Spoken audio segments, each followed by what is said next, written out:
Hello traders, this is Rich from TradeSight. This is our market preview for the coming session. This is going to be for Thursday, July 11th, 2013. We had a mixed session today, some up, some down, and internally the market was okay at best. We'll talk about the internals and everything else in just a couple of moments, but for now let's take a look at the major futures charts. Let's start with the ES minis. Here's a look at the ES futures. We had a small positive day. We're up 3 on the day. We did exceed the previous day's high and posted a very slight white candle, but we really didn't make any real movement. We are 9 days up in the secret count, so we're still expecting the count here to kind of hold things back for now, and are definitely willing to play two-way trade. If we do continue to the upside, resistance is going to be found at 5/8 at 16.56 and a quarter. If that is exceeded to the upside, we're going to find more resistance, substantial resistance at 16.67. To the downside, previous day's low, first support 16.37. Then we're going to have the gap window 16.31, and then with this convergence of these EMAs plus the 4/8 level at 16.25, which is a very formidable level. Moving on to the NQs. The NQs were much stronger than the ES futures. We opened with not too much of a gap and put in what is a very rare wide range candle to the upside here in this run to the upside. We're still 9 bars to the upside. We used the resistance area that we thought we would find today at 29.93. If we can exceed that to the upside, 3007, 3009 is going to be your next level. That's plus 1/8. Keep in mind that we're now above that 8/8 level in the Murray Math box, so this is all into overbought territory. To the downside, support's going to be found at the 8/8 level, 29.68 and 3/4, and then the 50 DMA here at 29.54 and a half.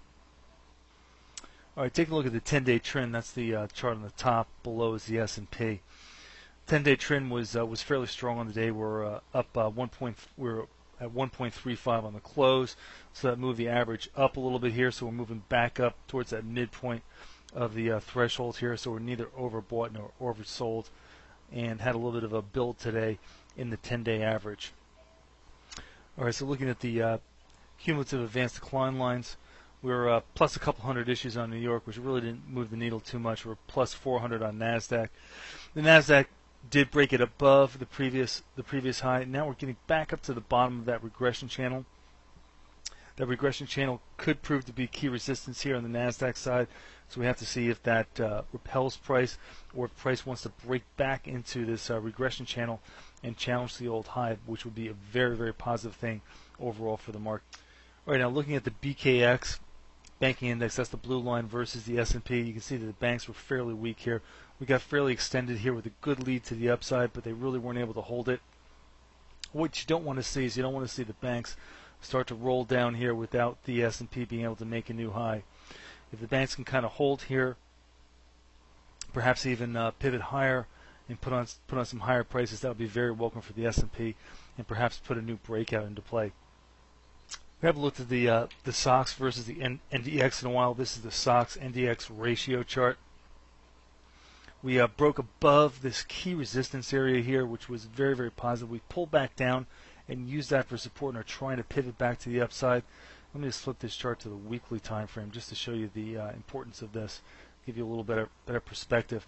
It was a major breakdown here in at the end of 2011 into beginning of 2012. This really was a lot to do with what was going on with Apple. It was very weak and really started to hold back the overall NDX performance. But we're starting to see the possibility of pivoting and breaking back above the high. We're above the high. We just need to make sure that we can hold it. If we can hold above this key level, there's really something for the overall NDX to build on, and that'll be very positive for the NASDAQ market, and then by extension, positive for the NASDAQ market generally turns into positive for the overall broad market. So we have to see if this can hold up. All right, take a look at the multi-sector daily chart. The BTK was fairly weak today. The stocks were positive, had a nice day there. Didn't quite take out the previous high. XAU still kind of bumping along the bottom here. We're starting to see some pretty good performance out of the biotechnologies, the BTKs, up here challenging the prior high. So let's take a look at some of the individual sectors now. All right, so here's a look at our individual sectors ranked from best to worst. Obviously, the NDX was relatively strong today. You can see the BTK was the top gun, followed by the SOX. The drugs were also fairly firm. Down at the bottom of the list, kind of the broad market heavyweights. The OSX was lower on the day, and the BKX was the last laggard. The transports were also buried pretty far down on the list. So it was definitely more of a NASDAQ-oriented move.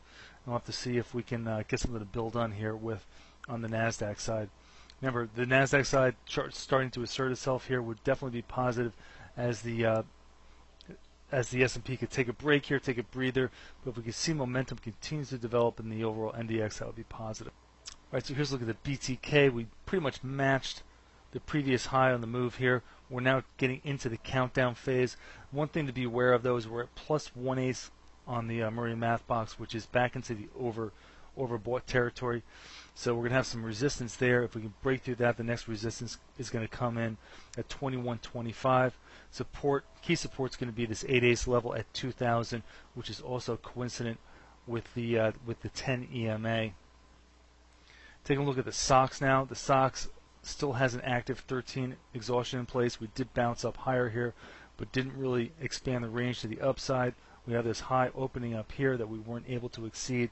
So this chart is above the 10 EMA, which makes it short-term positive, but we do have this seeker exhaustion 13 to contend with. Taking a look at the OSX. The OSX was just completed 9 bars up the previous day into the 8/8 level, which was a real resistance level. We had a very weak day. Closed at the low of the day, essentially, with oil being fairly strong on the day. So this is definitely a cause for concern for the bulls. If we get back up above here and try to push higher, we're going to have resistance at the plus 1/8 level at 269.5. Support is really going to start coming in at 261 3/4, and then the 10 EMA if we track back to the downside here.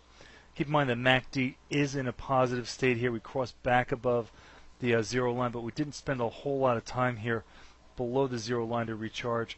So this is really more or less just a continuation type move. Moving on to the banks, BKX, last laggard on the day. No surprise, we're expecting weakness in the banks today. We're 9 days up in the seeker count, and this is definitely should have been no surprise to anybody. So weakness in the BKX. We're in the overbought territory of the GAN box.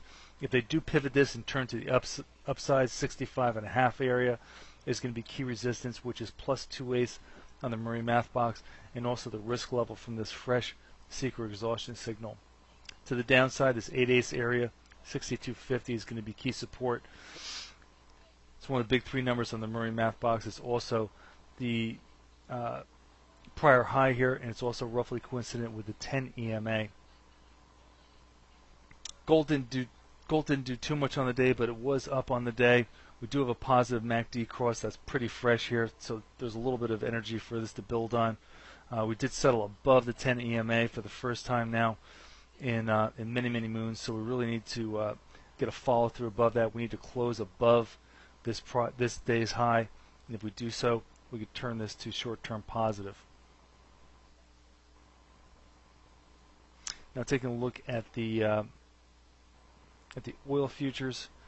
Oil futures were really on a moonshot here. We're 9 days up. That didn't repel price. I think the thing to keep in mind here is that this is pretty much a power move now. The MACD's got a lot of momentum. The CCI is starting to get extended. It's up in that 200 area, but it could make one more push. If it does, that's going to open the door here to the 8/8 level at 112.50 in oil futures. All right, folks, as always, thanks for listening. This has been Rich from TradeSight.